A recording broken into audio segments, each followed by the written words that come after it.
I was a freelance makeup artist, struggling with a lack of money, time, and not knowing how to market myself. I suffered the same problems when I created an indie feature film until I decided to do things differently. I began studying marketing courses and ClickFunnels and discovered having a business online allows me to spend my time with my daughter, the most important thing. My mission is to help other creative entrepreneurs, such as makeup artists and educators, to create their own online courses and market them using ClickFunnels to get them out of the rut I was in so they can spend their time with their children too. I'm Miranda Wright, and together we'll cut through the glass ceiling. Hi everyone, Miranda Wright here. Thank you for joining me. I was a hairdressing apprentice when I was about 23. This was about 2003. This was before I was taught professionally to do makeup.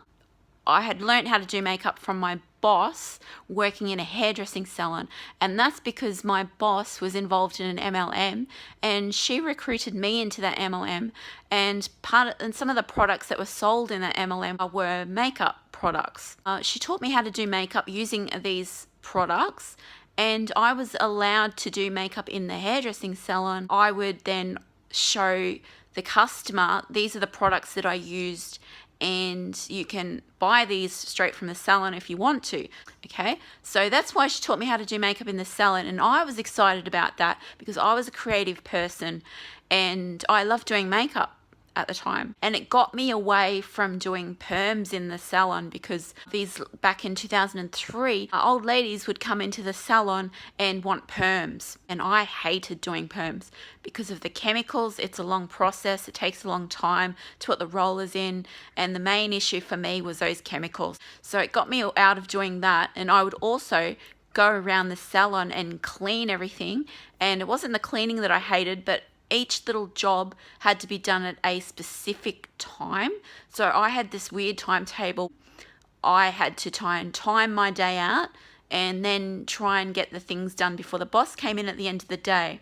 And I just hated trying to stick to that timetable. It got me away from that, and it got me in my own little world for a few minutes while I got to do makeup. But this lady came in, she sat down, and I was trying to do her mascara. I wasn't even irritating her eyes. I was right on her lashes, right? And it wasn't the fact that I was doing her mascara, because when I tried to do her blusher and her eyeshadow and a lipstick, she kept consistently pulling her head away. And I'm quite a calm person, but I found that frustrated. And I think I even just casually, politely mentioned that you need to keep your head straight because I'm trying to apply your makeup and it won't work if you keep pulling your head away. And she was quite an unusual lady. She didn't even seem happy about getting married. I said, are you happy you're getting married? You know, what's your husband like? And then she was just sort of saying, oh, you know, he's all right. I just found it really weird, and I'd just rather not hang out with that person or work with that person. There are people that you come across, whether you're selling an online course or in person, one-on-one, it doesn't matter whether you're online or working with people one-on-one. These are the people that you can come across, and you don't necessarily have to work with them, okay? You should be picking the people that you want to work with. Pick the people that you work with and do business with and sell products to the same way that you pick your friends. The reason for that being is that there are brand patronizers out there. These people do exist, and that's the name given to them by academics. And these people will buy products from you. They won't follow directions. They'll be lazy. They'll want a refund, and then they'll get on your social media, be a troll, and tell people not to buy your products and whinge. So I know I don't want to work with them, so there's a good chance you don't want to work with them either. And there's a way that you can specifically target the people that you do want to work with, and that's with clear communication. Create controversy, turn off the people that you don't want to work with from working with you, put them off. Be honest. And you might be thinking, well, I want everyone to buy my product. No, you don't, because these people are going to cost you money in the long run. They're going to cost your time, and they're going to frustrate you and just create drama. You don't want that. You want your business to be a fun experience. So that means working with the right people and targeting the right people. A way you can do this is in your communication, in the words that you speak, and any sort of words that you write in your sales copy, in your Facebook ads, in your emails, on your Facebook lives, okay, and in your course videos. Anything you say, anything you write, you need to have clear communication and be honest and with who exactly you want to work with. And also have a niche. You might be a wedding makeup artist, you might be a fashion makeup artist, you might be a film makeup artist. You need to be very clear about who exactly you are targeting and why, okay? Because using the example of the doctor, you don't want to go to a doctor that is a generalist doctor. If you need surgery, you would go to a surgeon doctor, wouldn't you? If you're a classy person, you would go to a classy fashion boutique. You wouldn't go to like a teenage copy shop.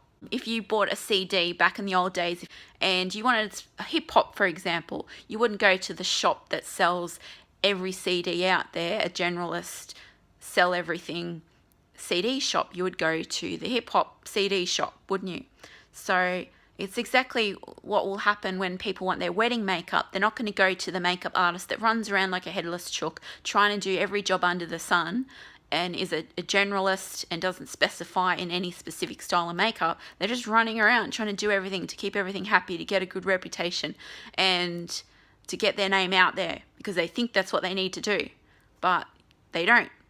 And the thing is, it's going to turn off people that want a specific wedding makeup artist. They're not going to go to the generalist makeup artist that runs around and tries to do everything and burns herself out, okay, or him out. Okay, they're going to go to the wedding makeup because they know that that person specializes in that and they're likely going to do a better job. Does that make sense? So have a niche, be clear in your communication, be honest and say outright, if you are a whinger, if you are going to just go through my content, not do the work, be lazy, not listen to instructions, be distracted, not be focused, and whinge on my social media. If you're one of those type of people, I don't want to work with you. This is not for you. Please don't buy my products. Please don't click on my Facebook ad. Be straight up because I'm like that. Free training webinar reveals, finally, a way any freelance makeup artist or educator can make more money in 30 days without time-wasting clients or joining an MLM, and whilst avoiding other bitchy makeup artists, even if low in time, money, and confidence. Want to know how? Comment wherever you are seeing this video. Miranda let me into the webinar. On Instagram TV, Facebook or YouTube, comment Miranda let me into the webinar.